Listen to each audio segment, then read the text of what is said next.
Good evening, everybody. Hello. Evening. How is everyone? How are you? I'm all right, Not thank too you. Not bad. I feel like it's been Just ages got since myself I've been- some fancy purple lights behind me. So I was going to say that's a Very flash setup fancy. you've got going there. Very ambiance. mm. I'm How are you, facing a Liz? different angle because my flat's a mess. So I was going to say, facing the you've got wall. a different background to usual. Yeah. Flat's a mess, so you got a wall, I'm afraid. That's all good. Half expecting the cat to walk past in a minute. No, she's quite happy over there on her own. Got her back to me. Absolutely hates me, so she can stay there until she wants to leave. Typical. Anyway, welcome everyone. What's the plan? Yeah, what's the plan for this month then? We have chats about marketing and the what's going on in Alia. New updates from Alia. Always good to see them progressing and offering new ventures. So sounds good. I'm looking forward to the marketing as well, because I do quite a lot of like my day job. So I imagine I'm going to have loads of questions at the end of this. Yeah, I think it's going to be quite Poor a deep dive into it. Yeah. Shall we start with the lightning talk? Yeah, absolutely. Yeah. Do you want to introduce Ian Crichton? Hello, Ian. Good evening, Ian. Hi, Ian. Hi, good evening. Nice to be here. Would you like me to tell you a story? Go on. We're here for stories. Okay. Yeah, it's good to be here. Just as a bit of background, personally, I've been a local to the Peterborough area pretty much all my working life, and I'd recently joined the Alia team as one of their business coaches. It was an interesting journey joining the team because I was then asked about mentoring.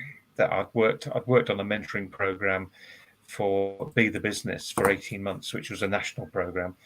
So Ali has said it would be really good if you could actually bring a mentoring program to us as well. So Alia, I suppose, is an organization that focuses very strongly on sustainability. It's about supporting businesses, business growth. And if you said, well, what are their primary targets? It's the creation of jobs.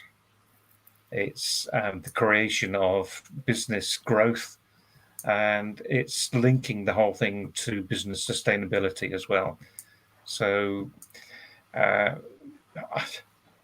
in terms of a phrase, it's positive impact for people, place, and community. And that sounds a bit trite, I know, but actually it probably sums up quite well in terms of having a positive impact on people, which can be the employees, but it's the local people who are affected by successful businesses.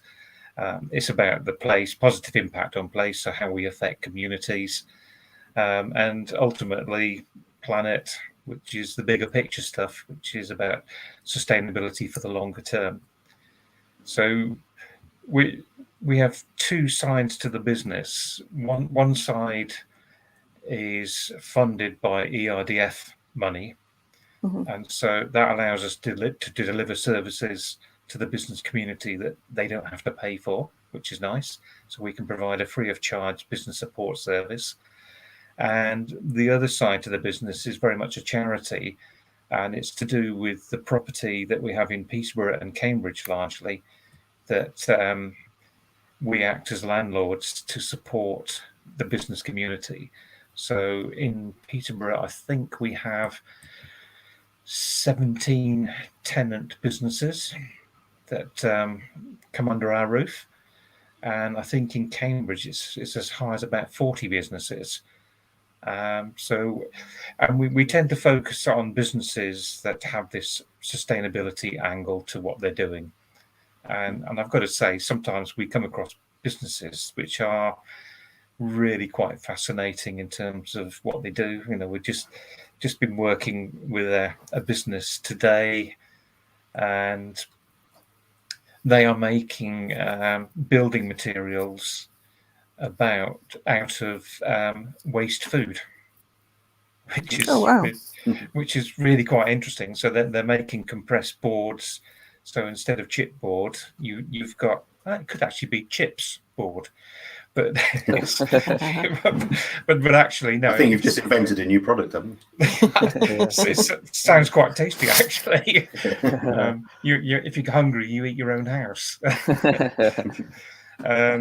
And another business that we're just starting to talk to, they're creating a protein supply for animal foods from flies, but the flies eat the waste food, so it's taking waste food away from landfill and converting it to protein, so that the rainforests don't need to be chopped down to grow soya.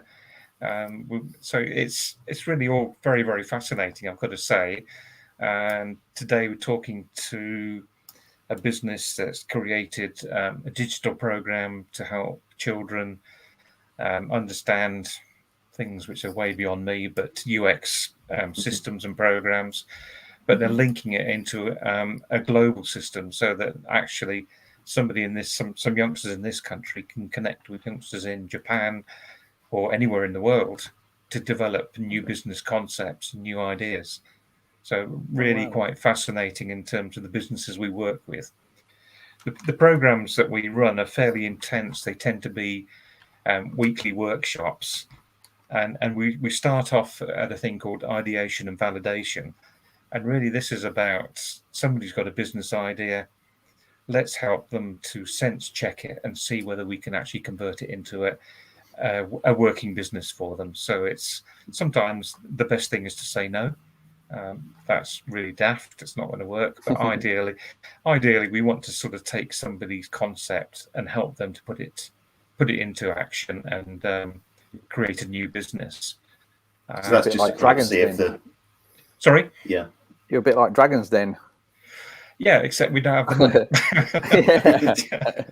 So is that just to kind of see if the business is feasible before they can't invest in? Okay. Exactly that. You know, we actually sort of sit down with them and we work through a series of workshops, which are the basics of what a business should look like, how you assess whether the business is viable, and actually what steps you would need to take to move it from concept to reality. The follow-on from that is we call it grow your business, and that's very much more about what best practice looks like in terms of running a business, and it encompasses HR, it encompasses financial management, all the usual different aspects of running a business. We're trying to support the businesses into actually making sure that they're employing best practice, so the chances of survival are improved. That's the one we've actually just finished doing, so which I think we found really helpful. Good. Okay. So, preaching to the converted here. So that's I should have let you do this. And then we have. I'll give you a testimonial. Perfect. I love that. I love testimonials. And then we sort of move on to more specific impact accelerator, which is for those businesses that are, like the flies into protein type business, how we can help them to actually really make that business take off, because it's such a great idea and it's got such a positive impact on the planet. So anything that we can do, and that involves then starting to bring in specialists, say a mentor that can work with them to actually support them and encourage them to help them to sort of have this sort of rapid growth that we're looking for. And we have another program called Amplify, which is very much about taking the founder or the senior person in the business and giving them some additional high-level support. And again, often tapping into a pool of mentors who are very experienced business people, and again, helping to drive the agenda, which, one person we were talking today, they're just in the early stages of recruiting 20 new staff. And you think, wow, that's brilliant. That's real positive impact. And so that's what we do. We just we spend our time sharing pearls of wisdom, and it's really about not how much we know, but who we know who's got the information that's going to make the difference.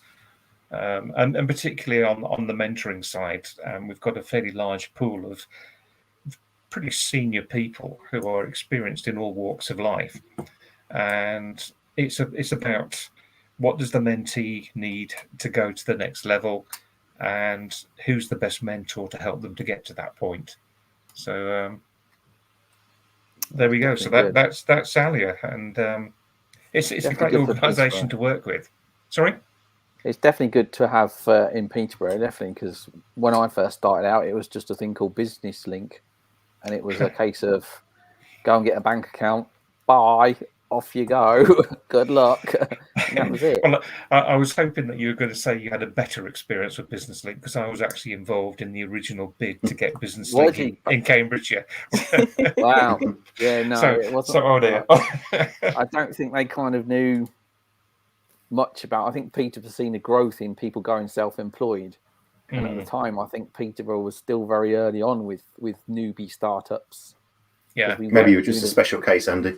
Yeah, maybe it was. Yeah, I think we were just probably behind like the university towns that have and cities that have them sort of starters. So maybe it was just sort of unknown at the time. But well, I'd like to think we're the next level up. Just to give you some sort of numbers, Ali has been operating for about 21 years now, and in that time we've helped over 2,000 businesses to move forward, and those businesses in turn have reported the creation of over 5,000 jobs, and we've helped these businesses to raise somewhere in the region of £90 million of investment.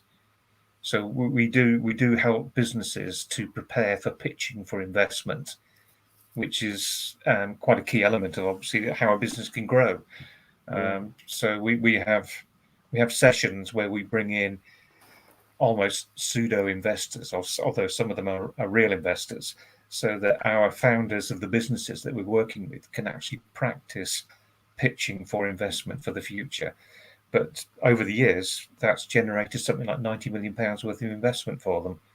So, like to think that we're not doing a bad job. We could always do better, obviously, but we've created a few jobs, and we've. Is that combined between Peterborough and Cambridge? Yes, it is. Yes, that's across. That's across the whole organisation. Yeah. Wow, brilliant. So, if we've got people watching right now, what can they do with their idea? What's the first thing they should do? Well, I think say hello. Yeah, I think so. One thing probably ought to mention about Peterborough, and you're probably aware of it, and we have a really good innovation lab, which has got sort of 3D printing technology, CAD/CAM technology, and it's somebody where if they've got a business idea and they need a product testing, we can actually help them to produce the initial prototypes, so that they can actually see whether their idea works in reality. So the Innovation Lab is quite a good place to come in and have that sort of conversation and see what's possible or what's not possible. But I suppose yes, the simple thing is just pick up the phone to Alia, and there's myself, there's Claire Simsek who works with me, but there's a team of us basically who can sort of give the advice and tell them when the next program is due to run and which program would be most suitable for their needs, and we could just pick them up and sort of help them from then onwards. So just get in touch, send an email, go to the website, send an email, and we'll reach out and have that conversation, and we'll identify at what stage they're at and which particular program might be most suitable for them. And it doesn't cost them anything to join the. It cost them a penny, which their cost is their commitment really, because we want people who are prepared to engage and make a difference. So if people just come along and say, well, I'll have a look and see, and then do nothing about it, it's like membership to any organisation. If you don't engage, you don't get any value from your membership. We're prepared to put in a lot of hours and a lot of support and connect up with some really useful connections. And we love helping people who want to actually make a difference. If somebody comes along and really doesn't want to do anything, doesn't turn up for the workshops, and they do get homework occasionally, and we like to see what they're producing. So their commitment is not financial; it is about their personal sort of engagement with the program. But yeah, it's probably good a value as you're going to get anywhere at the moment. Excellent. Good to see that they're helping out then, and hopefully Peter has got a few more innovative ideas. Maybe we might see someone on Dragon's Den eventually from it. Yeah, well, we've just started the new sort of startup program, and we've got 18 businesses who are ideation validation who've come to us with ideas. So we've got 18 new people that we're just starting to work with. Wow. We've got the Grow Your Business program that's currently running, has got 17 businesses on that we're working with. And there's just some really interesting different businesses. So it's, from our point of view, it's good fun. And it's the pandemic hasn't kind of affected the take up then. It's not affected. No, it's not affected the take up. We were just starting to get back to having face-to-face meetings, or what somebody described to me was, it's really nice to have another 3D meeting. 3D meeting. Oh, that's a new thing now, yeah. Yeah, so we are starting. I would say most of the workshops are delivered on Zoom or whatever, Teams, but we are just starting to pull 1 or 2 meetings together where we're getting people together, because I think peer support where business leaders getting together, talking about their ideas, I think works really well. I think people get a lot more from it when they can talk to other business people. They're not in competition, but they're sharing ideas. So yeah, exactly. Learning from each other as you go, isn't it? Really? Yeah, absolutely. Yeah, definitely. Brilliant. So there we go. So that's Alia, not quite a nutshell, but it's what we do. And anybody, we got a really nice cafe in Peterborough. In fact, we got a cafe in Cambridge as well. But if anybody wants to come down, we can have a coffee and we can show you around the place. And certainly, we can sort of put together an information pack for your members if you want, so that they can see what's available to them. Yeah, brilliant. Yeah, Thank you very much for that. That'd be popular. Yeah, well, yeah, I'm sure we've got someone that sits at home with an idea that doesn't know where to take it. So we'll certainly send them your way. It's having that avenue for that initial conversation, someone that you can just bounce ideas off. Yeah, and, just see if it's viable, really. I think that's the big thing. Is having somebody independent that you can just talk to. There's no stupid ideas. It's just actually doing a sense check and saying, well, will that work? Has somebody else already done it, or can we point them in a way that can actually refine what they're thinking and convert it into what is potentially a good business? So, we're happy for them to come down. If somebody's got an idea, we're happy for them just to come down and say, can I have a chat with you about this idea I've got? And if we think, actually, that might work, we'll tell them when the next program is due to start and we'll invite them to sign up for it. Take it from there. All nice and simple. That's how we like it. I'm a simple person. Yeah, that's the way it should be. If you need help, ask for it. Yep. No hoops to jump through, and away you go. Brilliant. Well, thank you for Ian. We'll certainly send people your way. If people got questions for Ian, do post them in the comment box, which you should see on the right of your social tab, I believe.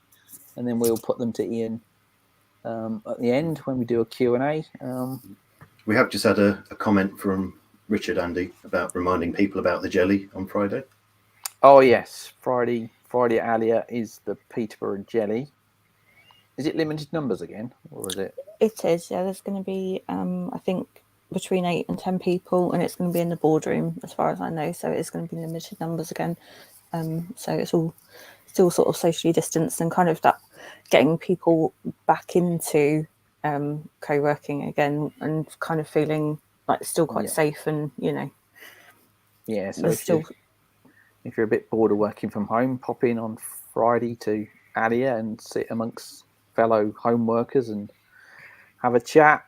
It's not really a networking event, is it? It's really just bring your laptop and bring your work meet and greet and work in a nice environment. So that's in 3D environment. 3D environment. Absolutely. And that's should be 4D, shouldn't it? Is there any charge for Jelly? No, it's completely free, and there's also free coffee and teas and things throughout the day. It's from 10 o'clock. Fantastic. What more could you want? Yeah. Perfect. Thank you, Ian. Thanks again. No problem. Thank you, Ian. If I can hang around and listen to... Yeah, please do. Yeah, by all means. We might the latest secrets at the end, so we'll see how we go. Okay, Brilliant. No problem. Thank you. Thank you very much. All right. Thank you. There we go. And that's good of Alia to keep us on board with keeping people inspired to start new stuff. Yeah, it's good to know what they're up to, actually, because it's been, for me, it's been a long time since I've been in there, and things have all changed since, since the pandemic and getting things started up again. And it's starting to feel a bit weird when you start going back into places, but you do get used to it after a while, get back to a normal kind of routine.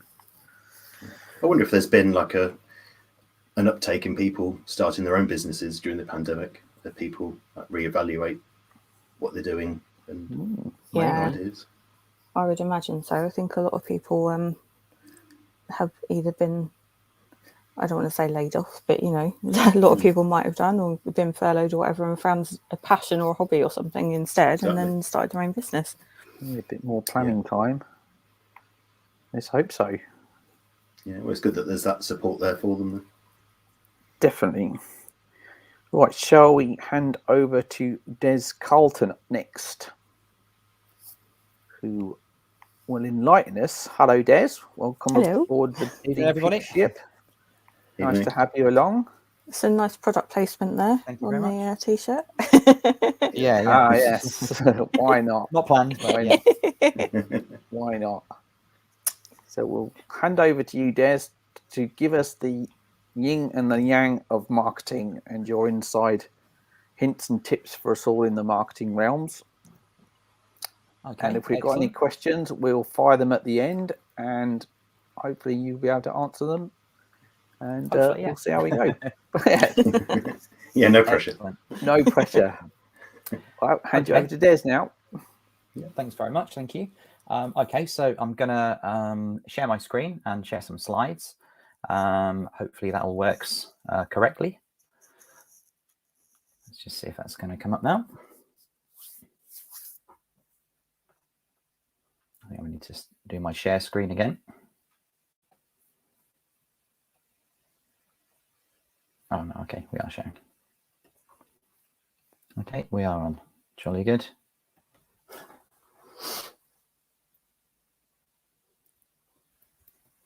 Just going to check if that's going to come across. Okay, yeah, so excellent. Yeah, I've got a little bit of a delay on the screen. I was checking it out on. Sorry about that. So, my name is Des Calton. I'm the Managing Director of Optimized. We're a Google Premier Partner agency. We're also a preferred marketing partner with Facebook.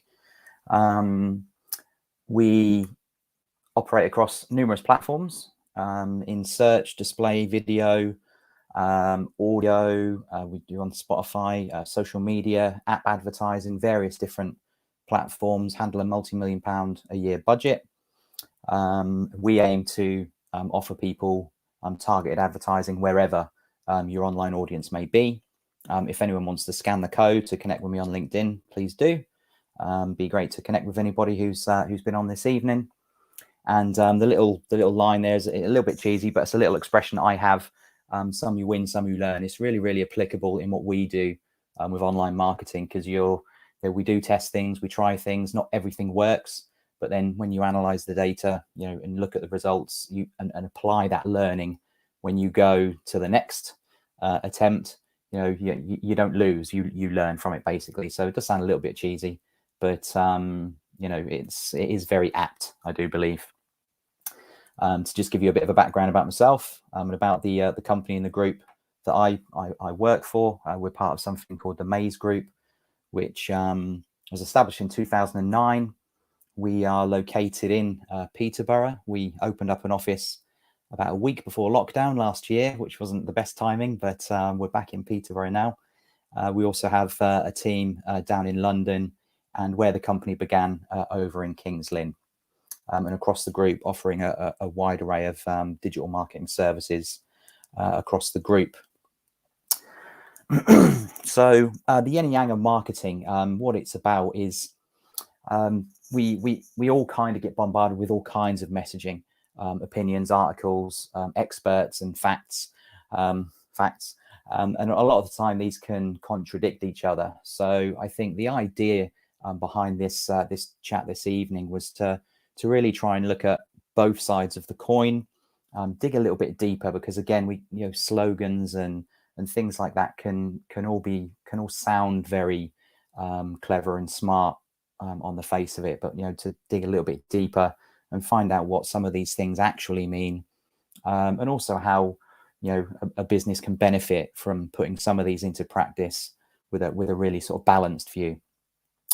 And also wanted to just take a short while to have a look at some kind of brands and businesses that break the rules and break that mold and succeed, and also have a look at some of those ones that along the way have kind of fallen by the wayside. So the first one, an expression that probably quite a few people have heard if they're in anything to do with social media, Mark Zuckerberg's famous "move fast and break things" quote. And the point of that being, it was aimed at speeding up processes and approvals in senior management, things that bigger businesses tend to move slower, like bigger ships, they move slower. This approach was kind of like, it doesn't matter if it doesn't work, just get it out there and things like that. But this does then go very much against the sort of more methodical split testing or A/B testing with micro changes, and I'll go into that in a bit more detail in a moment for anyone who's not sure what that means. But it's a methodical test and analyze approach. If you work in a heavily regulated industry, for example, going and breaking something, as the quote goes, could be could have huge consequences. If you're a startup and you're trying to get out there and look for investment, again, getting some negative press and something going wrong could have, again, some big issues for that business and could threaten their very existence. So when we say move fast and break things and A/B test, A/B testing is the practice of making small purposeful changes to test the impact of these things.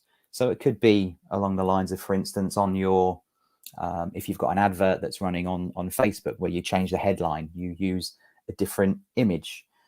It could be on your website when people land that you make sure a call to action button has got contrasting colors so it stands out.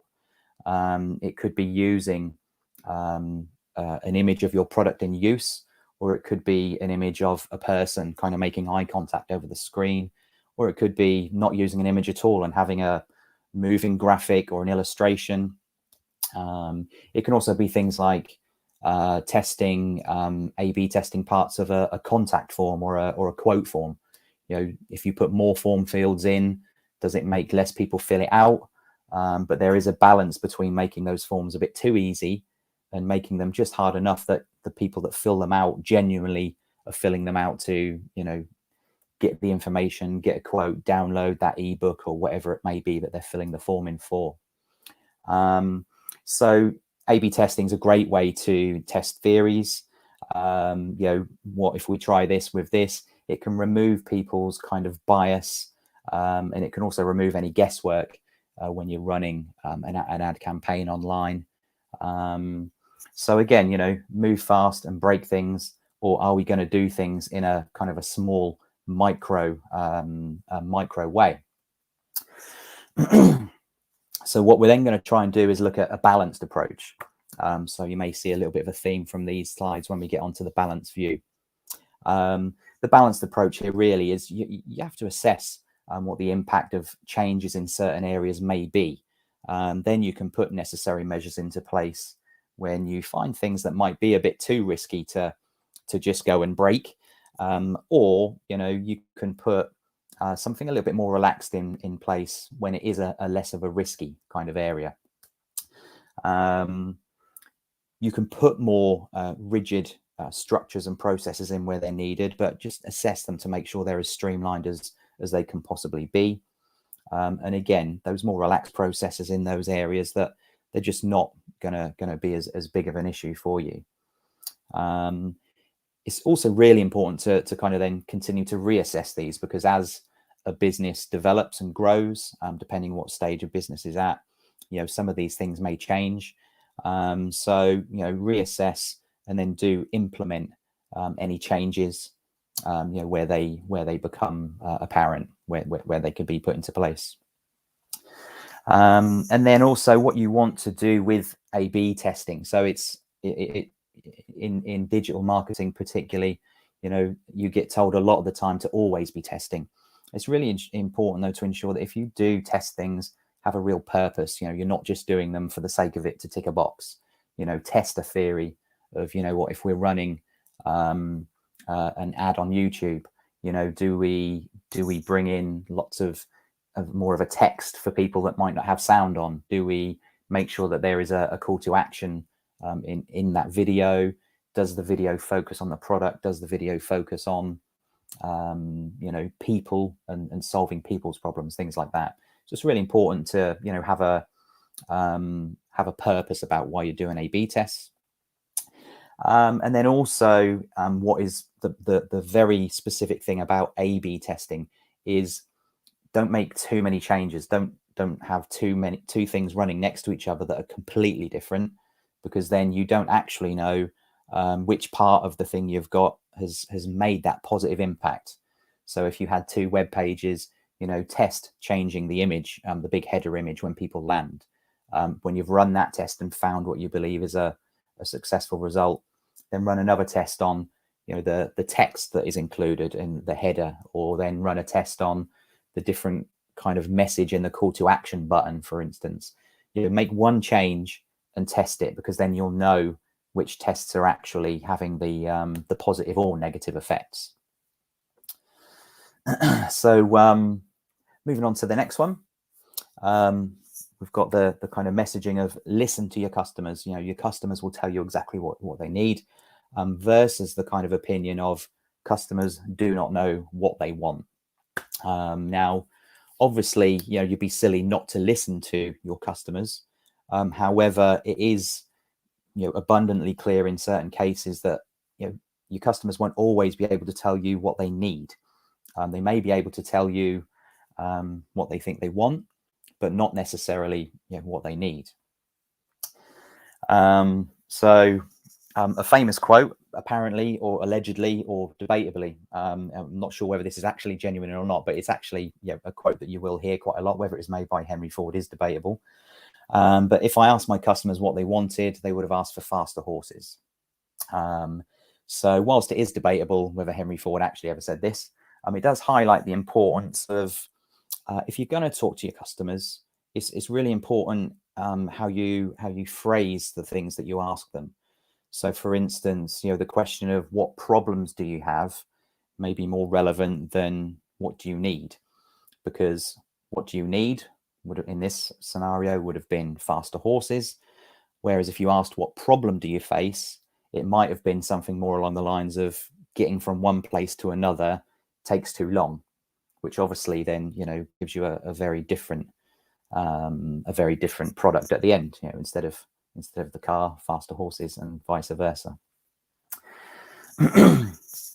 And then another sort of famous saying from Steve Jobs of Apple, obviously. He's quoted many times as saying, customers, they don't know what they want, it's our job to work that out.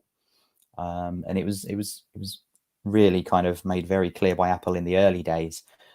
They didn't do market research. They kind of created products themselves that they believed fitted an area, but they didn't actually do market research themselves. So,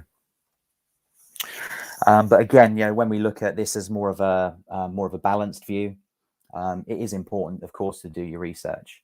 As already mentioned, if you're going to ask questions or put a survey together to ask your customers, think really carefully about how you phrase questions, because as we highlighted, it can be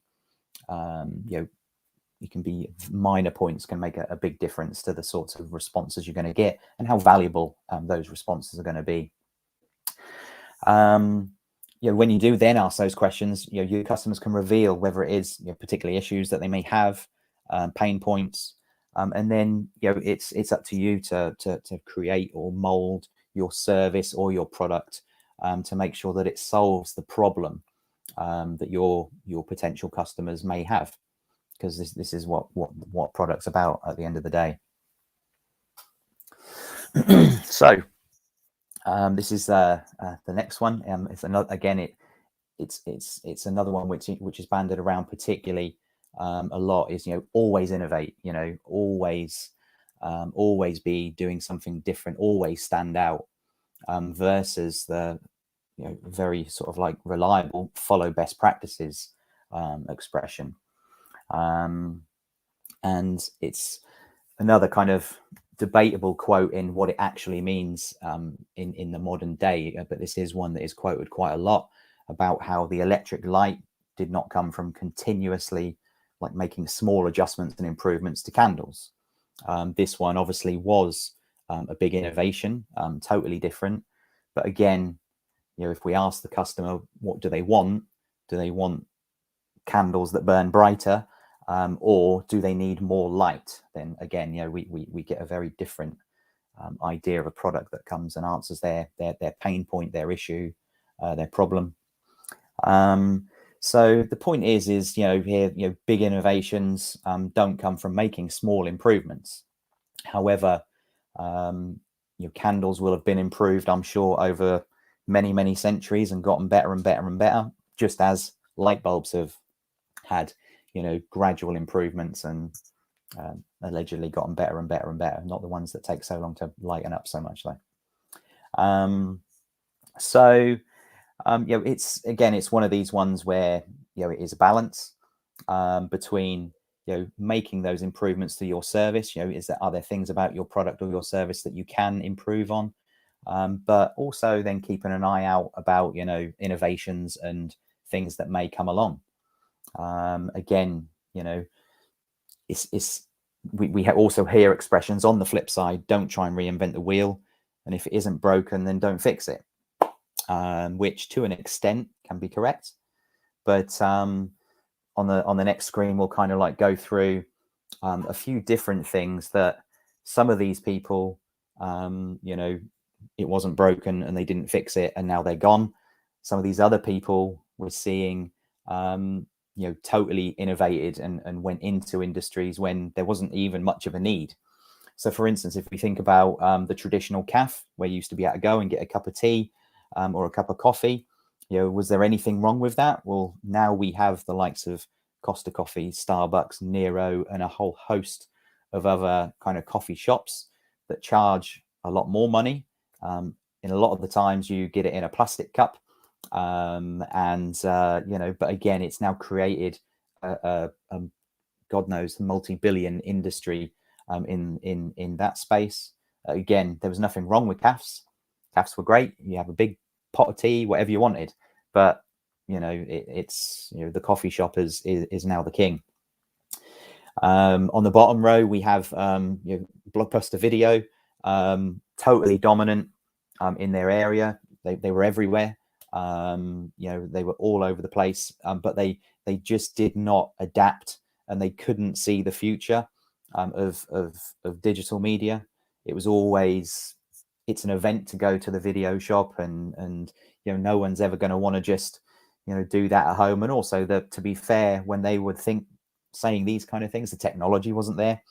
But the likes of Netflix, Amazon Prime, more recently Disney Plus, etc., and again a whole host of digital channels and digital services has now meant, you know, Blockbuster Video is a thing of the past.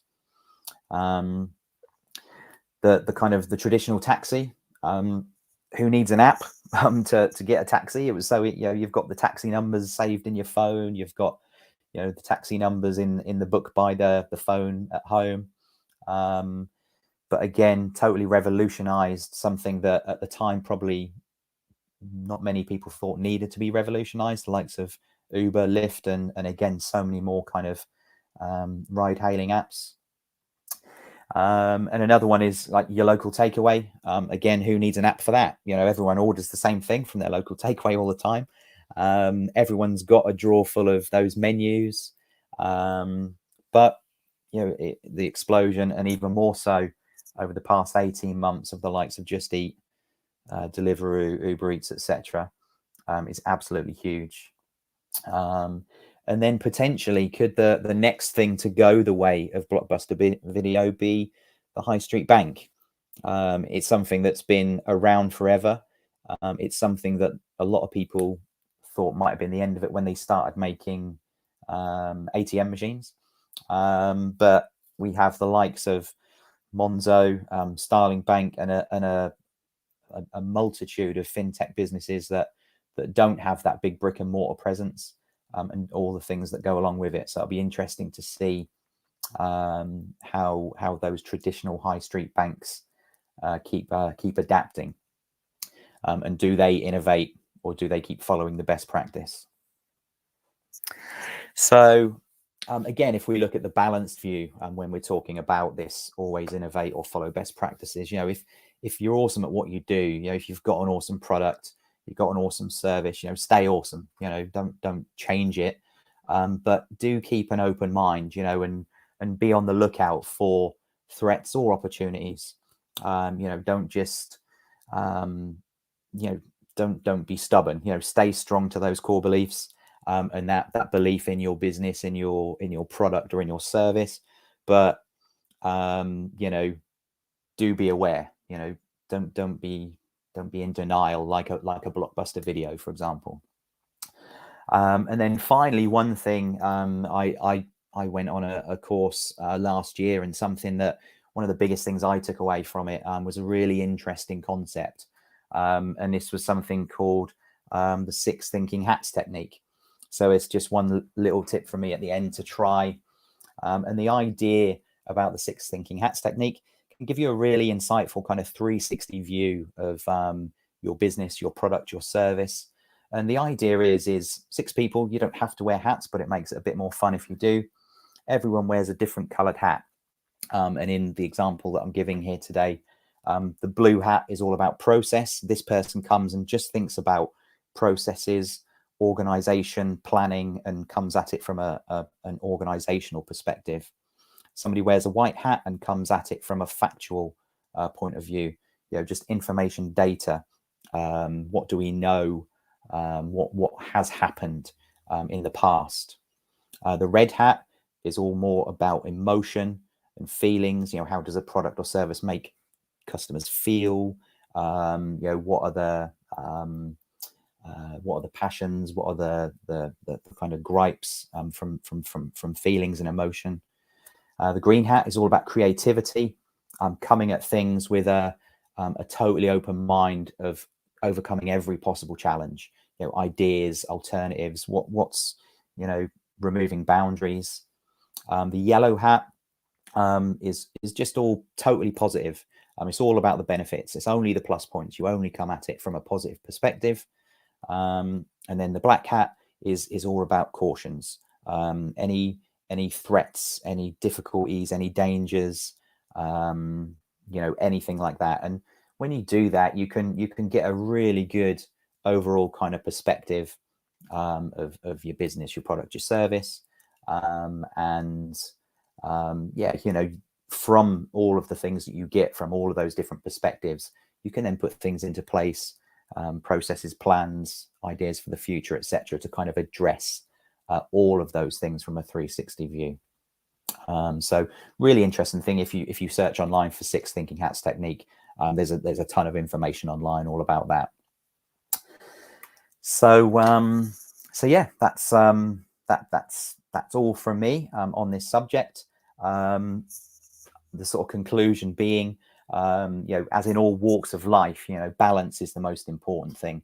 It's not about you must do this, you must do that. It's always about taking that balanced approach and that balanced view.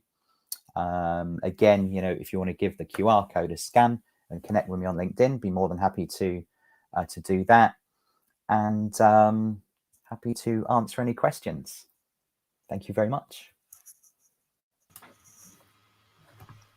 Thanks for that, Des. We've had a few questions come in already. Which should we start with? You say a few. There's quite a few. Yeah, actually. I'm just wondering if Dan's sat in the background waiting to put eyes in it. I know it's not a question. Scott kind of being very topical. Well, he did say Zuckerberg did say that, didn't he? Was it Zuckerberg that said move fast? Did you say break things? Yeah, move fast and break things. Yeah. He clearly broke Facebook the other day and everything else that went with it. So he's really still living by the standards, isn't he? Ironically, most of the advertising spends on that day still didn't change, even though it was down for about a third of a day, which is an interesting thing. We're looking into that at the moment. Yeah. Wow. Yeah. Funny. So your question, Geoffrey. Yeah, let's start with my question, so I can even read it out. So, are there any effective methods for A/B testing when you might have the traffic to kind of measure it against? There's a couple of different ways you could approach that. I suppose the first one would be to look at competitors, and people who do have budgets and put things into place. You can go and, I suppose the best way to put it is draw inspiration from people who have gone and invested money. If you're an e-commerce store, go and look at Amazon, go and look at eBay, go and look at Etsy, go and look at the big ones that do test these kinds of things. If you want to be a bit more specific with your own specific business, the most important thing, I think, if you are a bit limited on resources or data, is to focus on a very small bit. The expression being go deep rather than go wide. So if you take one popular blog post or something and look at your Google Analytics account to see how people have engaged, or if you put some kind of heat mapping tool onto your website, and try and look at a very narrow thing, but look at that deeper, if that makes sense. Yeah. Okay. Thank you. Is that your question, Liz? What do you think the next big innovation in marketing will be? Just to put you on the spot there. Well, yeah, it's a tricky one, because we're kind of living through, certainly in the last kind of 2 to 3 years, a huge amount of change in all the platforms that we work on, with the push towards artificial intelligence. So it's not, I wouldn't say it's the next one, it's the kind of one we're in right now. Yeah. But it's a really tricky one, because we're looking at certain things and finding artificial intelligence is helping in certain areas, but it's also serving said platform quite a lot in other areas as well. So most of the work we do is on Google Ads. Probably about 80% of the work and budget we take care of is on Google Ads. And Google have been pushing automation for a good 3 years now at least. And we've only really started adopting it a bit more in the last kind of 12, 16 months, because from testing, we've now started to be able to adapt certain things to the way that works best for what we're looking to do for our clients. So, but yeah, AI, automation, it's coming into everything.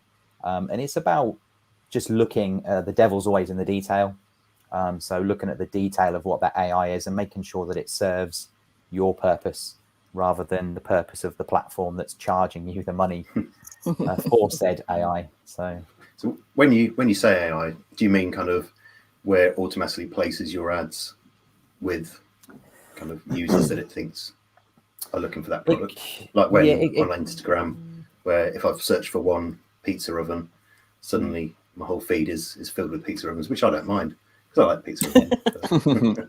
It's that's not actually AI per se. I mean, you can set things up to do that. That's something that's been around for quite a while. Where for instance, we do advertising through Facebook that will appear on Instagram as well. And you target people based on their interests and their behaviors. And there's a big thing that's been around for quite a while, which is called about audience data.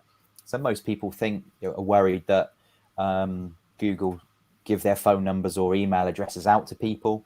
None of the platforms kind of do that. They allow advertisers like ourselves to say, we want to reach people who've shown an interest in pizza ovens with our advert about pizza ovens. So they then take your advert, connect it through their kind of algorithms and things in the background, and then show that advert. I'm sure you probably found as well, I don't know if you actually ended up buying your pizza oven, but I'm sure you found even if you did buy a pizza oven, you still kept getting served pizza oven adverts. I get mattress ones all the time. Yeah, I mean, it's unavoidable for other companies to be doing that for a certain amount of time. But if it's the same company, that's pretty inexcusable, because there are ways, once people have gone through the buying process, to stop showing people those ads. It'd make much more sense if the pizza oven people that also then sold, I don't know, a bread maker or supplies for said pizza oven to show you ads for that. Which is the way to do it. But yeah, that's more about some remarketing ads. AI is more about, for instance, if I have an ad for my pizza oven going on Instagram, I use 3 or 4 different images along with some different messaging in the image on the advert. And the AI is supposed to be able to find what kind of image along with what kind of text would suit you based on your behaviors and things better than the other ones in the ad set. That's one example. There's tons of other ones, but it's more about really kind of, machine learning. Do people respond to this kind of thing better than this kind of thing? And then gradually over time, when it starts to do its split testing, it then starts to favor the thing that it's deemed better, better results. Wow, that's deep, isn't it? When you get the AI to do the work for you. That kind of answers Dan's question when he says, "Do you have any thoughts on the role of AI in content production for marketing material?" Oh, this is kind of like that. There was a blog article or news article recently about robots that can write blogs for you. It's AI doing all the work for you, isn't it? Is that going to happen in the Some of them are hilarious, though, aren't they? Some of them. Oh, yeah, they are. I guess they're still learning, aren't they? They're still machine learning, but will it get too much? I think that the point being is, for instance, I mean, just very briefly to go back and then not answer that one a bit more specifically. If for instance, everyone in the space of pizza ovens did exactly the same thing and use the AI in place on every platform, in theory, all it would then would be who is the highest bidder, who gets the kind of thing. There'd be no creative element, I suppose, to be a little bit more human talking or a bit more connecting from how you use the language, etc. And we have that with paid search on Google, for instance. If we're all bidding on the same keyword, we've all got the same generated ad that is AI. All the results look the same, and that's of no interest to any advertiser to be looking the same as everybody else. But from the content point of view, interestingly, I did. There was a lifetime value thing for very cheap on an AI writing tool that I got recently, and I think what you could probably use those things for would be for ideas and help generating certain things. Perhaps if you're a small business owner who's not someone who's going to be able to put the time into creating fresh content on a website all the time, you could use one of these tools to get you started. You could then go in and make, I think, some adjustments to make it that little bit more human element. But you can, it's quite interesting. You could pick kind of tone of voice. You could pick you then put in what your kind of features and benefits are and things like that. So it's interesting. But I think the biggest thing that, again, in the industry that I work in, automation is not a new thing. It's been around for many, many years, and people worry about the threats to their jobs. Is that you use in a lot of cases the AI to do those manual labor, heavy lifting jobs, and the marketer can focus more on strategy and planning and like proper full campaigns and building detailed strategies, rather than going in and delete that keyword, or going in and just adjust, doing the more menial things. So I think that there's certainly a benefit for certain people, but there'll be no threat to people that are creative writers who write really emotive and things that connect with people. I don't think there'll be any threat from an AI on that situation in any time soon. They're more, in my opinion. I could be wrong. So they're more a tool for the job to help you along, get things. I think again, harping back to the kind of one I mentioned about the banks. When cash points come in, they say, well, what will the people? There'll be no jobs for anybody anymore inside a bank. Well, what they do inside the bank now is they talk to you more about mortgages, or talk to you about investments, or loans, or different things like that, as opposed to, there you go, there's your money that you asked for. Because now there's a machine to do that pretty simple task. But yeah, obviously it's all very interesting. There's obviously we'll only know things on the surface as well. I'm sure behind the scenes there's all kinds of things. So do you think that the whole marketing side on social media will get saturated, like you said, that if all pizza oven companies did the same AI and they're all fighting for the top spot, does that mean that you can't take on two different pizza oven companies because you'll be using the same algorithms and pit them against each other? Will it become a point where there's nothing left more to do you think, or is it different strategies for different ones? It's very difficult, because again, you can have to kind of like how you target audiences, how do you what like creative one side's going to come up with against the other, etc. But in theory, it then becomes like the old days of paid search. Like when it first came out, it was whoever bidded highest was at the top, and that meant that if you search for a pizza oven, if I want to show you an advert for a car, I'll put my car advert up there, and what use is that? All you're going to do is show me an irrelevant ad because that person paid more, because they want everyone to know about their car. Whereas what happens now is you get rewarded for relevancy, and then your price comes down. So if that person, who's selling a pizza oven, wants to come above the guy, the guy who wants to spend £20 to put his car ad up there, you can spend £2 and appear above him because you've got more relevant ads. So you get rewarded for that relevancy. Because again, certainly from a point of view of search, they don't want to show people results that are no good, because eventually people will stop using them to search for things. But on kind of more programmatic sort of things like social media, then yeah, it definitely becomes a point where it goes back to potentially maybe the highest bidder, which isn't really ideal, because then people only ever see one pizza oven, and it's got me hungry. I'll tell you what, it's all I know. I wonder how many pizza ovens we're going to sell tonight. We're all going to see. We could potentially be seeing adverts for pizza ovens now. Who knows? Whether our that's voices your being... fault, Jonathan. It's brilliant. This is my big plan. That's your fault. That is.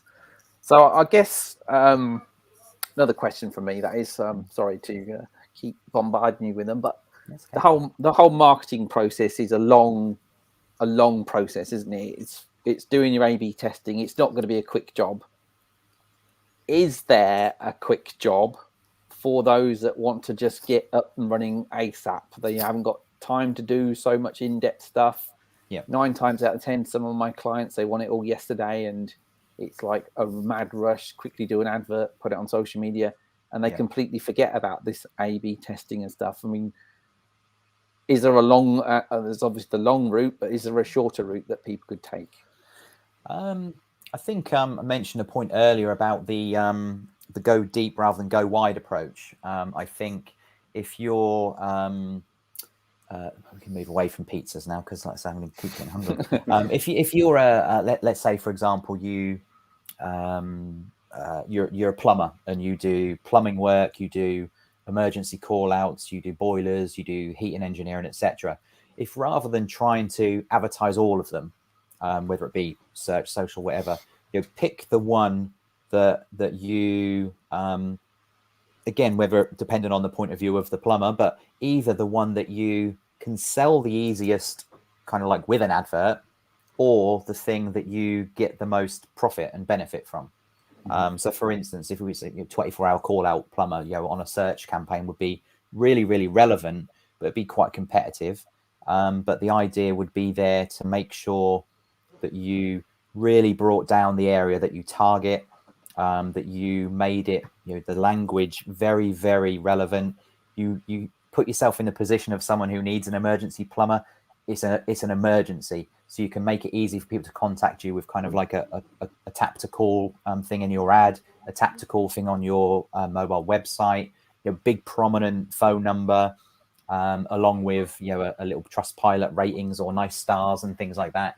So if rather than trying to do all of them, you focused on that one service, you then find that you'd be able to, if you've got a £50 or £100 budget, you'll get better results. You'll see where things are working and where things aren't working on that one service so much easier than if they were being spread across 4, 5, 6 services. So, I mean, that's one possible way. Obviously, there's all sorts of answers to that kind of question, but definitely go deep rather than go wide. I think would be the kind of overall message. Too wide and just go targeted rather than all out there with everything. Yeah, I think that's people's panic. They get the idea that they're selling lots of stuff, so they're going to throw their net wide and see who takes the bait. Yeah, and again, if you've got lots of money, then you can try that. Yeah, but again, that is another, of course, another mention. If it's a startup, they haven't got a lot of money, have they? So yeah, exactly. I mean, it's alternative. Yeah, it really, I mean, that's, again, it totally depends on different people. A digital platform will always tell you to spend as much as you can at the start because you'll get more data in quickly. Well, of course they're going to tell you that. And yes, in theory, you'll get lots of data in quickly, but you'll have potentially lost quite a lot of money whilst you do it. So again, balance. It's all about the balance. Is there much danger of the social media companies giving you irrelevant data from, like, I don't know, some companies that are paid just to fill in data sheets for the sake of it and not really relevant to you? Sending people your way that just for the sake of it aren't really interested in what you're selling. How do you weed out the genuine ones? In theory, again, I think that goes back to the A/B testing side of things, where you, for instance, if someone's going to fill in a form, rather than it just be fill your email address in to download this, it makes it really frictionless, but maybe it makes it a little bit too easy. And also, what do you know about somebody when they just put in their email address? So, for instance, you might want to test, yes, we'll see the volume of leads we get just by asking for an email, but let's ask for an email and, again, I don't know if it's our heating engineer, how soon are you planning to update your boiler, as a question with a right now in 6 months, I'm just researching. So for instance, you could run it like that, and you'd look at how many you got in on the one where it's just an email address about your top boiler guide, and then how many you get in when you make it a few more questions. But then you look at the information you get from those ones. Okay, all of these people have told me they need to update their boiler within the next 6 months. So with that email address, we can email market them. We can remarket to them on social or display with their email address and keep them aware of our offer for the next 6 months. And then you can make the calculation of, was that blanket amount that much better because you got so much more, or was it better to get less but get it more targeted and get it more relevant? That makes sense. But and then it's finding that balance. I'm sure you'll have done it before. You go to download a PDF and there's like 10 questions, and it's like, oh, for God's sake, and you don't do it. So it's finding that, and it can be a fine line depending on what the product, the service, the business is. But this is where the testing comes into play. Don't just go with one form and 10 form fields, because that's a bit too much of a contrast. But look at 2, look at 3, look at 4, and kind of then judge, and then send them all out together, and then just see which ones come back the most responsive. Would that be a way you could do that. You could do it where, again, it again on Facebook, you could have an ad that links to one of your forms, whereas the other half of the ads link to another version of your form. And you can do a similar thing on Google Ads. You can have 2 identical ads, but they just link to a different page that, again, both have a form, but just slightly different. And then you can start to see, which one's working the better. Just little things like that, and again, some people want the volume, whereas other people, again, I suppose a smaller business, they don't really need to be paying for an email system for thousands of people if only 100 of those people are really relevant. So again, it comes to budgets and scale and things. So there's ways of tailoring it all to your budget and scale, as long as you're doing it more targeting rather than widely, I suppose. And you think of questions that are relevant for the form to narrow it down. Yeah, I think so. And again, like we mentioned in the sort of talk as well, be very careful how some of those things are phrased. Again, if someone's just downloading, for instance, keep your house warm during the winter guide, cut your energy bill guide, things like that, you might want to just get as many in as you can and start doing more generic brand awareness if you're a bit of a bigger business. But again, if you're a solo person or a very small business, probably something a little bit more targeted would be better, because you'd get a better quality. You'd get less volume, but you would get a better quality. Interesting. That leads on to the next question. Is that your question, Jonathan, about the last one? The tools. Yeah. Don't know. Yeah, let's go with mine anyway, and then we'll see if that's the same one we're talking about. So it kind of leads off from, you mentioned that Google and Facebook have got this kind of built in, but I just wondered if there's any other tools that you could suggest.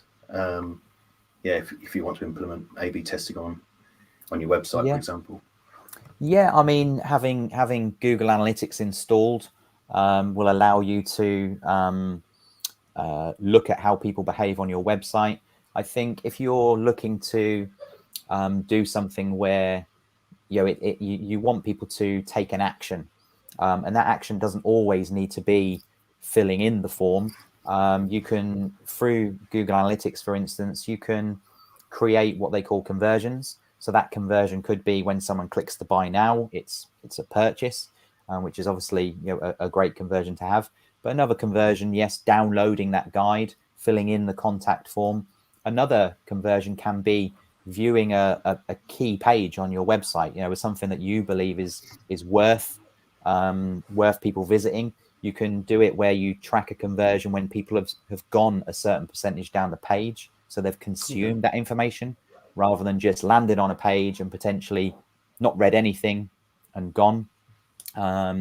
We use that conversion quite a lot when we're not doing more lead generation based things, when we're pushing kind of more content driven things. We want to know that the channels that have been sending these people, which channel is sending people that actually consume the content. So your Google Analytics does have a ton of things in it. It can be a bit of a rabbit hole. So again, you can go onto YouTube and put in a very specific question. How can I do this in Google Analytics? Rather than just trying to, again, go deep on something rather than go wide. So Google Analytics is a really good tool. There's a number of things you can search, what are called heat mapping tools. So something, a big popular one that offers a free tier is Hotjar. And what you can do with that is it shows heat maps for where people have been on your website. So for instance, you can see if people were clicking on something and it wasn't actually something that was clickable, you know what, on my website, that's a little bit misleading. I need to look at that because maybe it looks like a button. Don't underline your text on a website because people always think that's a link. So again, you could be creating a little bit of frustration for people by having misleading things. I think as well within Google Analytics, you can see if you've got a search facility on your site, you can see what people have been searching for. If you go and look at that and find there are certain things a lot of people are searching for, well, maybe that needs to be put somewhere more prominent or in the navigation so people don't have to search for it. And then again, when you're running paid advertising, you know, you see all the results within these platforms. You know, this is why digital is a great thing, because you can see exactly what's been spent, exactly how many impressions, clicks, and then if you set your tracking up through something like Google Analytics or Google Tag Manager and put the Facebook pixel on and things like that, you can see which people have performed the action that you're paying to get them there to do, and the ones who aren't. So you can start to make improvements on that the next time you run something.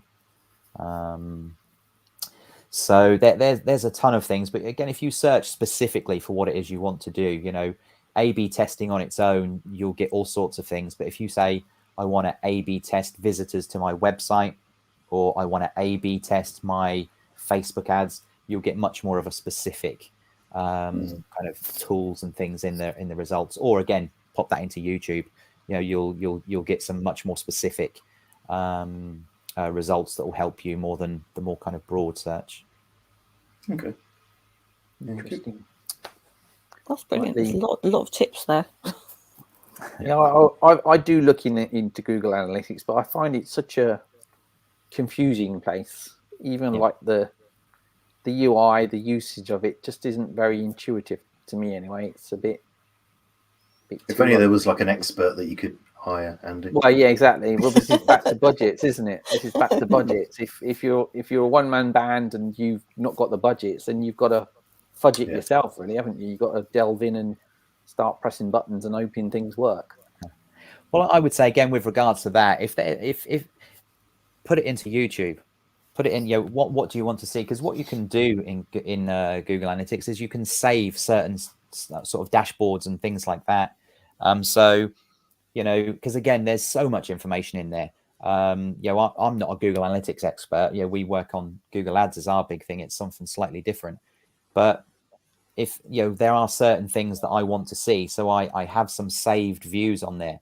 So I don't have to try and remember my way through all of this navigation here and all that. No. You know, you can style these things to show you the things that are important to you.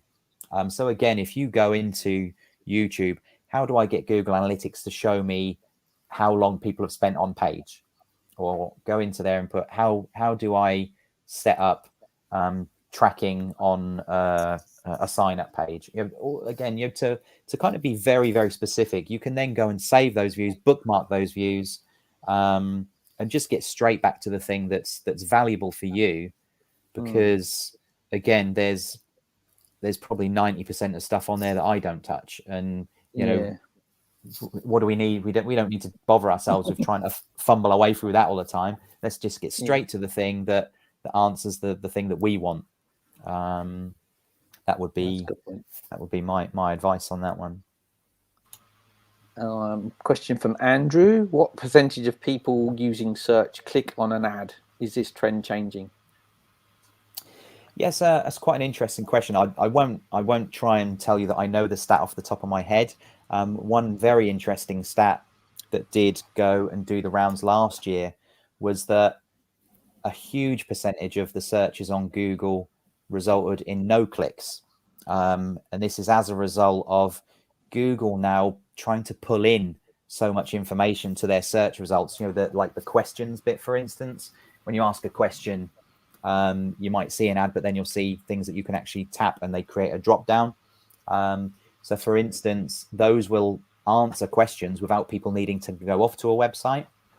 Google are in a bit of a quandary because they're pulling that information from other people's websites that people aren't then getting to get those people to their websites and interact with. And also things like the Google My Business thing. So the thing that you see on the right-hand side when you do a search on your desktop, it has things like opening hours, it has the contact number, it has the Google Maps link, and things like that. So again, if your search is, what's the number for Bob's Taxis, you don't actually have to click Bob's Taxis website to go there to get the number. It shows up within the search results.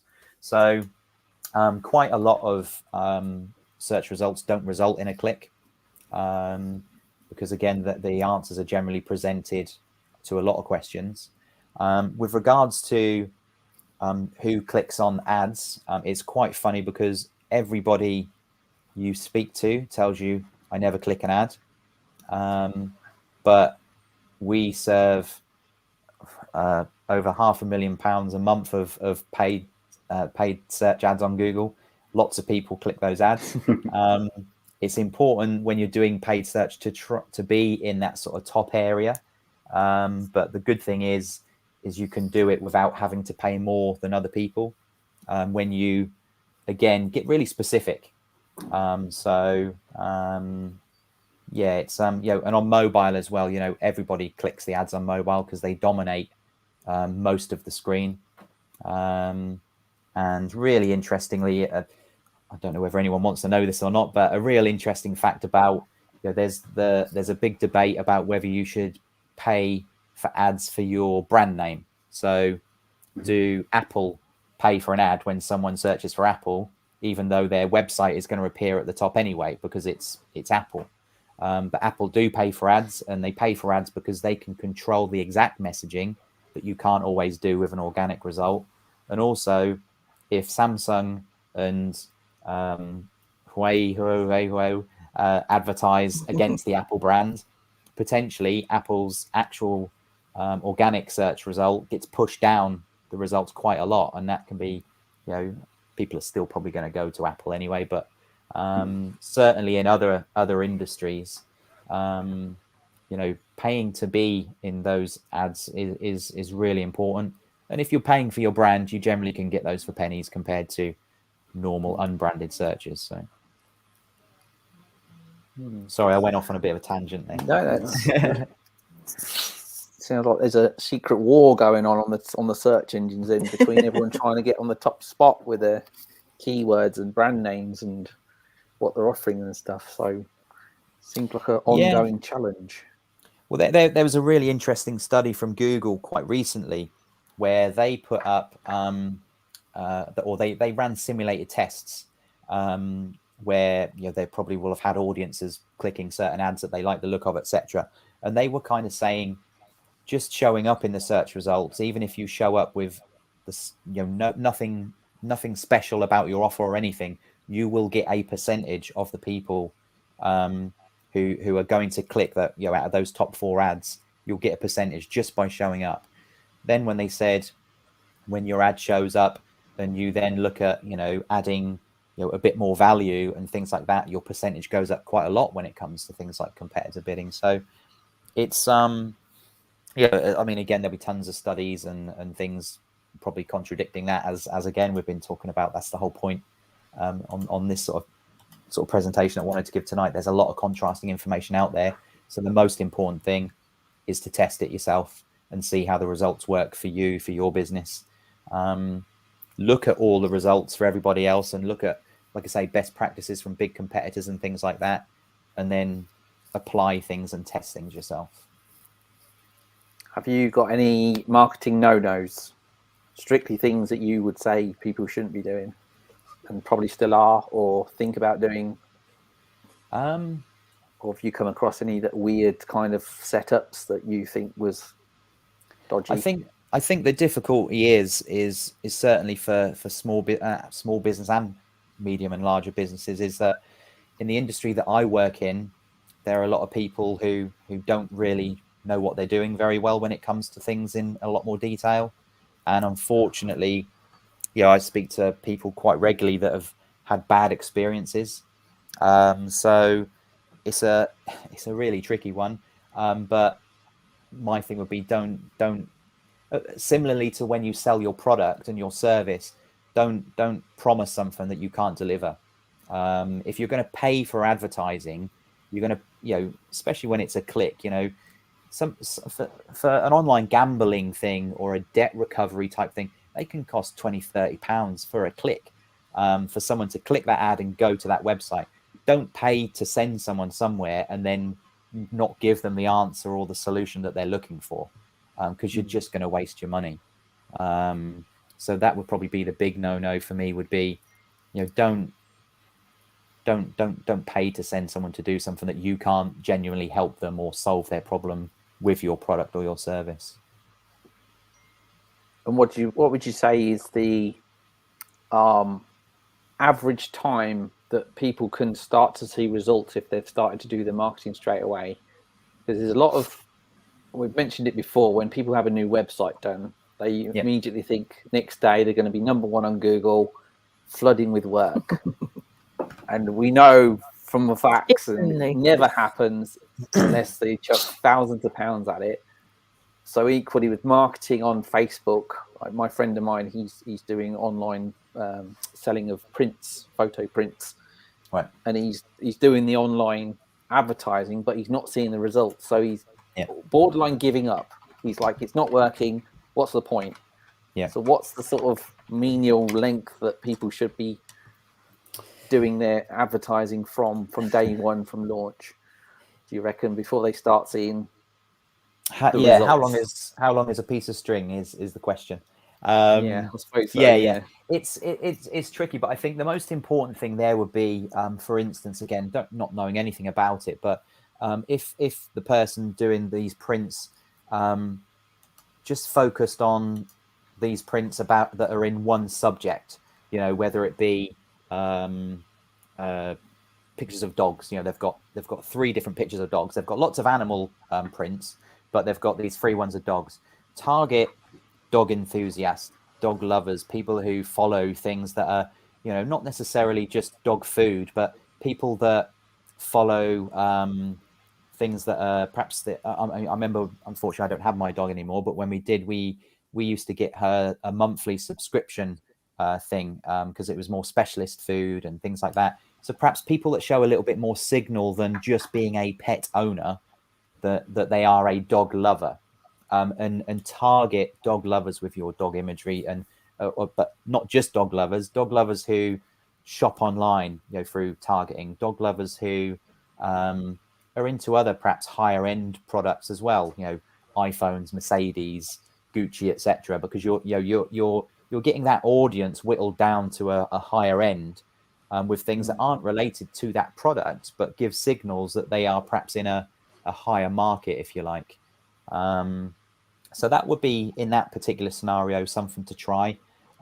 With regards to time, again, the wider you go, if you just advertise pictures to everybody, it's too wide, it's too broad, it will take far too long. But if you did that with the dog side of things, you could probably then start saying, okay, that didn't work. Okay, what if we take this sort of audience targeting out and try this one? You could do things until you got that right. And then when you've got that right, you apply the same things to the cats, but just take the dog stuff out and put the cat stuff in, and so on and so on. It's back to the targeting, specific, narrow your field. Definitely. With some, when it comes to social media advertising, people are not searching for those dog pictures. They're online looking at they're looking at dog videos, or engaging with whatever it might be, but they're not searching. Like when people are on Google and are doing a search, they want that answer straight away. So what you've got to do is you've got to be laser focused with the targeting when it comes to social media advertising, to to really pique the interest of people. And what you've got to do as well is you've got to show up more than once.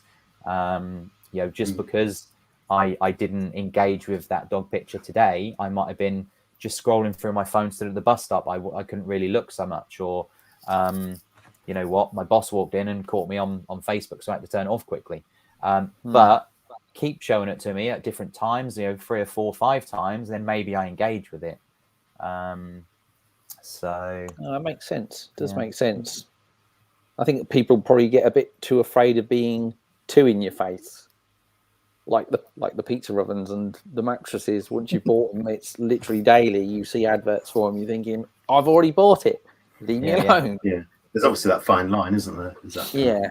It seems like a there balancing is, act, doesn't it? and the good thing is generally on most platforms you can set kind of limits, as into for instance, only show this ad 5 times a day, or 2 times a day, or 50 times a day, whatever it might be. You can generally set things like limits, and also when you target these audiences, there's different types of audiences, and by that what I mean is the group that Facebook puts you into, to be someone who is a dog lover, or a group that Facebook then put you into, someone who is what's called in market for buying dog products, is a very different thing. So, and we do the same on paid search as well. So for instance, if you go on Google and search funny videos of dogs, you're interested in dogs. If you go on Google and search how much is pet insurance, how much does it cost for a pedigree dog, how much is food monthly for a pedigree chihuahua, you then exhibit more signals than just being interested. You exhibit what they call in-market behavior. So you can then target people who have got what's more of the interest, or people that might be more in market, depending what it is that you're trying to sell. And you can do similar things with Facebook targeting as well. You get what's called affinity audiences, which have a general broad interest, and then you get more in market that show more signals than people that have just got a passing interest. Interesting. But again, there's so many aspects. It could kind of go on and on and on. But it's kind of like I say, this is why it's really important on a smaller scale to go deep, don't go wide, because it's so difficult to cover every base with every channel, with every type of campaign and things. Is just too much. So pick, like I said, in that scenario of the art prints, whether they do dogs or what, I don't know, but whatever it might be, find one theme, and then you could really focus in on people that are interested in that theme, interested in art, make online purchases, have other higher end interests that exhibit people with money, that would be a really good thing to try. Oh, that sounds good. I guess people just don't think that. That's the problem. It's like I say, they want the website done, it's launched, instant overnight success, we're rich, thank you very much, bye everyone. And it's not always the case. It doesn't work like that. But I guess it kind of helps if they sit down and learn stuff. Like you say, there's online resources to learn stuff. Andrew Good says that Google have a one-on-one mentoring scheme that's free, apparently. I mean, what all of the platforms do, the likes of Google, Facebook, etc., they have a ton of resources to get people on board, and they're very good. They are a little bit self-serving, because obviously the easier and better they can make it, the more people go to them to advertise. So it is important sometimes to take some of those things with a pinch of salt, because again, they serve them. However, there is, YouTube is the resource that you can go and find things. But again, if you are a small business owner, you've only got so much time you can spend on learning new things. And otherwise, because again, I'm not being funny. I work in the industry. I've worked in the industry for, off the top of my head, maybe 12, 13 years. Because it changes and adapts so much, there's always things to learn. There's always different things going on. And then everything you do, there are 100 other people out there doing their things to compete against you as well.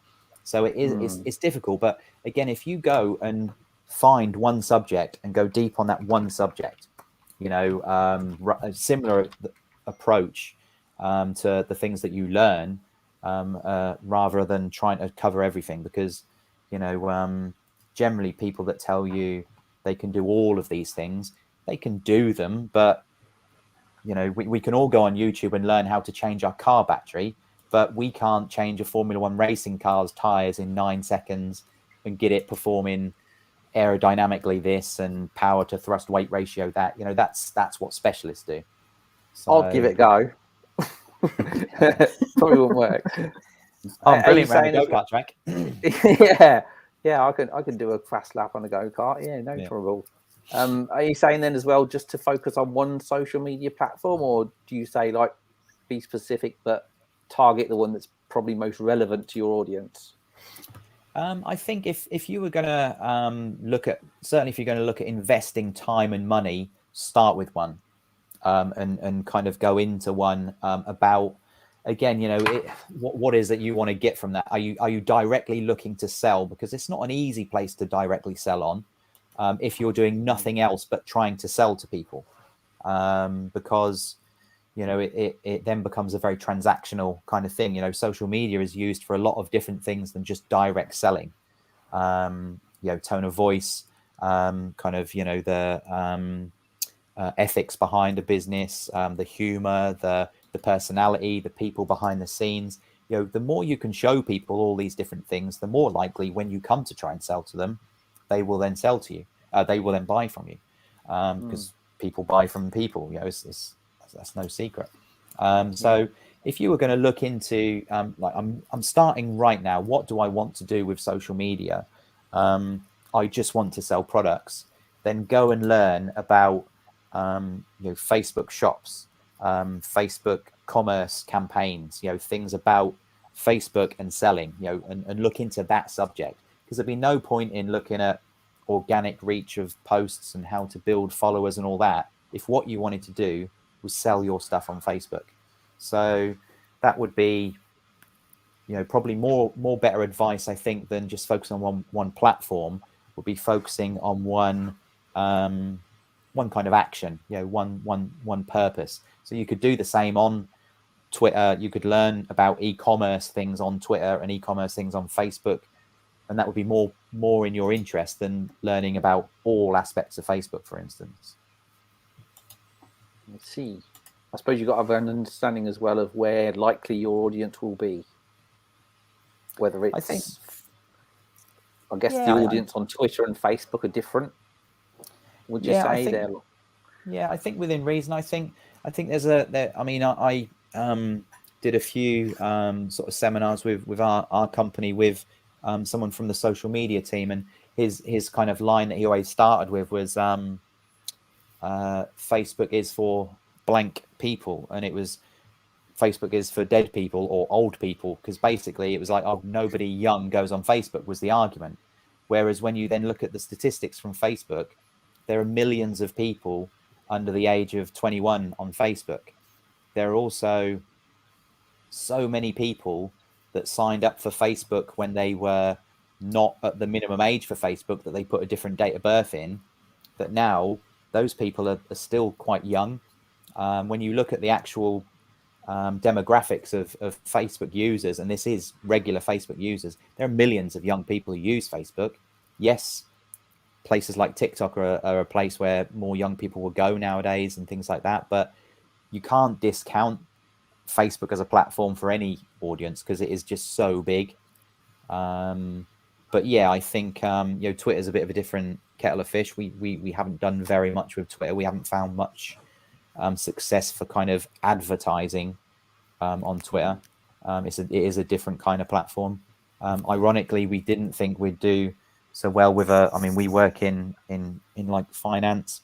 We didn't think we'd do very well on Instagram, but we found Instagram to work really well for some finance adverts, because hardly nobody advertises finance products on Instagram. So wow. Again, test is always the thing. You know, if I say, you know, you can't sell on Twitter, you know, I wouldn't say that. I'd say the things we've done haven't worked particularly well on Twitter, but somebody else may have something that does work there. But you have to test. You can again look at best practices in your industry, in your sort of field, and then apply what you get from those into your campaigns. You know, if things haven't worked, why didn't they work? But I think it's really, really vital that you have to test things yourself. Definitely, yeah. Find that niche. Yep. Brilliant. Thank you for that. Sorry for throwing them questions at you. Just get coming to me. Might as well keep asking while you're on. No, it's cool. I mean, listen, sure. I can waffle about this sort of thing forever. So, like I said, there's so much to cover. Yeah, it is a minefield when you think that we've come from the old days of make a leaflet, direct mail through the door, through the post box, job done, advertising the yellow pages. That's it.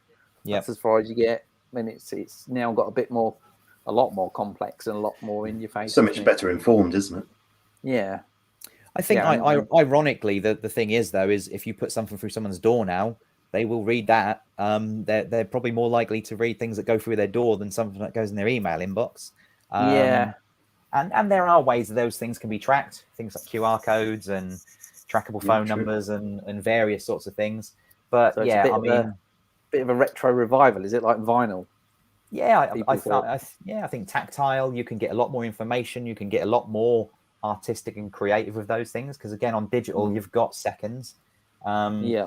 I saw a really funny. I say really funny. That shows the industry I work in.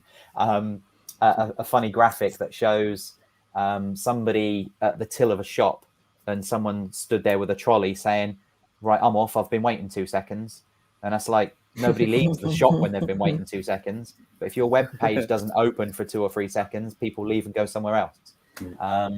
So when we're talking about, you know what, online's got so many advantages over our poor high street. You know, people spend ages queuing up in the high. Yeah, look how many people are queuing up at petrol stations. Oh my God, you know, people don't wait around like that for websites. You know. No, that's what I was saying about people expecting instant results because we are in this society of they want stuff now. It has to happen now, and it's immediate, isn't it? It's very much push a button, instant success, and it can't always be done that. Yeah, I mean, I suppose your website is one spoke in a wheel, isn't it? It's if we're talking when we're talking about AI, and then AI allowing the humans to work more on strategy and planning. Anyone again, you can go on YouTube and learn how to build a website, or go on to Wix and build a website. Anyone can put a website of some sort together, but what is the point in that? How did that fit into the strategy? What were you going to do with that tool once you got it? That's the thing. How are you going to get traffic there? What did you want the traffic to do when it landed on there?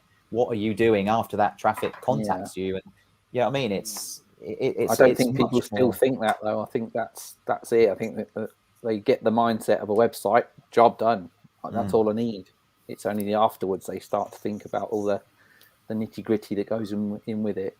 Well, yeah, you see a Squarespace advert or a Wix advert, and it's like, get your website, bang, and all of a sudden this person's like, driving in their Ferrari and it's all good, and it's like, oh yeah, that's how it works, isn't it? Something like that. Yeah. My Ferrari hasn't been delivered yet. I'm still waiting. Mine too. Brilliant. Well, thank you for that, Des. I don't think we've got any more questions. No, that's all. I think we've covered everything now. By all means, if you do have any questions, do email Des directly. By all means, we'll share. Well, obviously this is going on to YouTube, so you can see your details at the end of it. I was going to say, have we got your contact details to hand? I don't know if they're on the QR code on this. Yeah, you can connect with me on LinkedIn on that QR code. I'm not on Twitter very much, but at Des Calton, just my name. It's reach out. Optimize is spelt a bit strange, so whether you be able to find that online or not, but optimize.co.uk. But yeah, it's a huge subject, and you can't no one person can cover it. I don't cover it all. I run the business. I don't do all of every single platform we have. We're on off the top of my head 10, 12, 13 different platforms, down to things like Quora. We run audio ads on Spotify, which is a really cool platform. Kind of brings the best of radio advertising, but with digital targeting. Brilliant platform. Up to sort of Google, YouTube, Facebook, Bing ads, and we do something called native advertising, which is, you probably see those really dodgy ads on on the newspaper website that always say near you, I don't know, millions of cars for sale. And that's like, hang on a minute, I live in a little village. What on earth? Where on earth are all these cars for sale? All these weird and wonderful ones. But that can be another way of actually sharing really good actual content, because most of that stuff is junk. So if you put something good into those things, that'll stand out. But yeah, we're on so many different things that, no one person can master all of those things. One person can book you some ads, and one person can get you going on certain things. But again, going back to the kind of Formula One racing car analogy, if you want the peak performance, you really, that's why there's one guy that works on the front wing angle for downforce, and the tire pressure, and there's one guy that works out, one person who works out the amount of fuel to weight to ratios and all that kind of thing. You get specialists in those areas that really go deep, not wide. It's a jack of all trades, master of none scenario, isn't it? Where you try to overpromise and under-deliver. Yeah, and I mean, if you're a small business, you have to be a bit of a jack of all trades with certain types of things. Know your limits at least. I wouldn't sort of push myself beyond the comfort zone and promise that I could write a new symphony for a video promo or anything like that. But at least the help's out there, and there's other specialists in the area you could always sort of latch on to help with little projects without being that big company that's got more under one roof. That's it. Go and look at what that big company's doing and what they've invested in. Then go and look at and research, very specific. The more specific you research something, the better answers you'll get. How do I market my business is endless. But, how can I reach more people who spend money online on TikTok? You'll get a much more, you'll get much better answers from things like that. Is again, going back to if you're going to ask your customers things, how do you phrase the question? I think is really, really important when you're looking into these things as a small business owner in particular. Put yourself in their shoes of what they're looking for. Exactly. Yeah. Really be as specific as possible and laser target on that thing. Smash that one, get that one done and won and everything, and then move on to the next thing and do the same, rinse and repeat kind of approach. Because you're better to, I think, knock it out the park on 3, 4, 5 things than you are do a bit of 25 things. Yeah. So are we saying that Zuckerberg's line of fast and break things is a wise decision?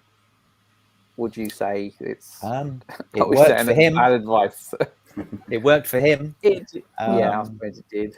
I think that the general answer is there is no yes and no.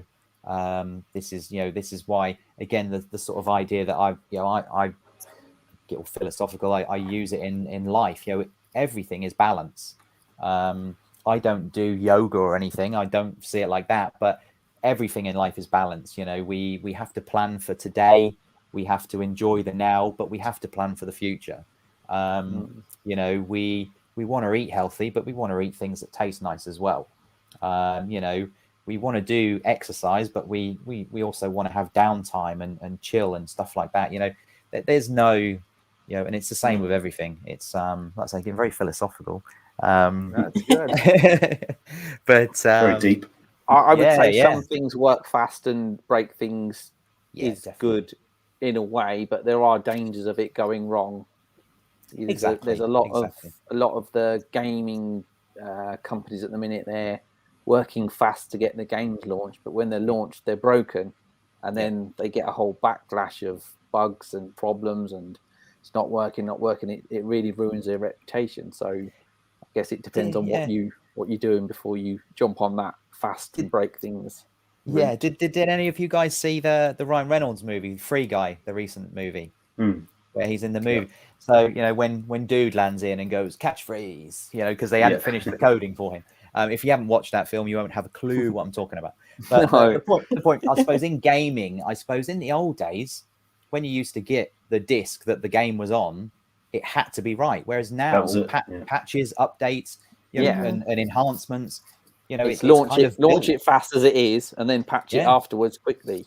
Yeah. But by that point, people have been put off because there's bugs and other things Yep. going wrong. I mean, in a way, it's bad marketing for them. It's not doing them any favors, but Yeah, they're clearly yeah, still doing it it's- because there's been several launches that have gone wrong Yep. when they fixed them later with a patch.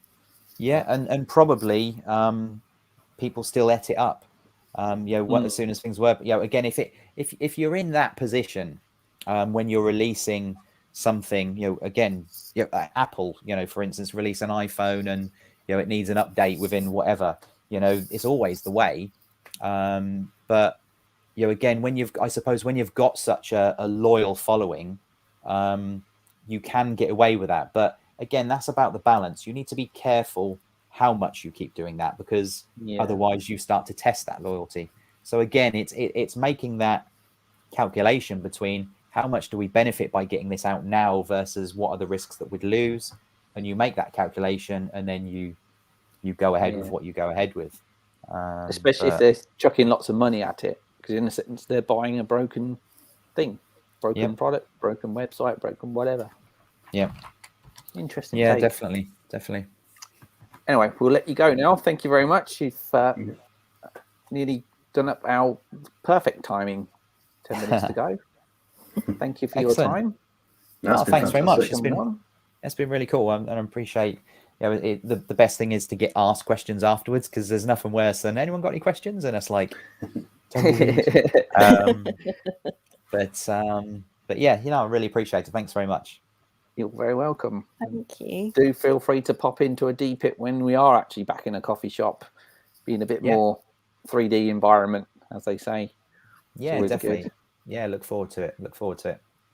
Brilliant. Well, thank you for coming. Thank you all.